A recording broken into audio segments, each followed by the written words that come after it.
আজকে আমি রান্না করব চিংড়ি মাছ।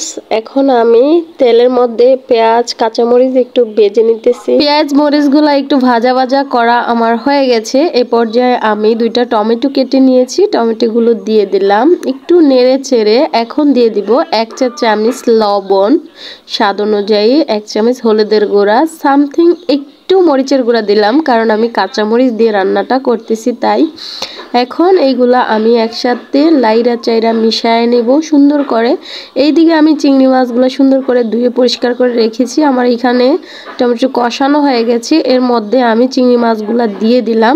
এখন আমি এগুলা একটু কষিয়ে নিব মাছের সাথে, পুরো তরকারির মশলাটা কষায় নিতেছি। তো এই তো আমার রান্না কষানো হয়ে গেছে। এখন আমি একটুখানি পানি দিয়ে দিব যাতে মাছটা ভালোভাবে সিদ্ধ হয়। তো অল্প একটু পানি দিচ্ছি আমি এখানে। তো দিয়ে আমি কিছুক্ষণ নেড়ে চেড়ে এটা রান্না করে নিব। আমার রান্নাটা প্রায় হয়েই গেছে। এখন আমি জিরার গুঁড়ি দিয়ে দিব কারণ আমার কাছে ধনিয়া পাতা নাই, আর জিরার গুঁড়ি দিলে ফ্লেভারটা অন্যরকম একটা গ্রান আসে, ভালো লাগে। তো জিরাটা দেওয়া হয়ে গেছে। এখন কিছুক্ষণ রান্না করে এটা আমি তুলে নিব। আমার রান্না কমপ্লিট। টানটানা, দেখো কত সুন্দর ইয়াম্মি হয়েছে। এখন আমি খেয়ে নেব। আল্লাহ হাফেজ।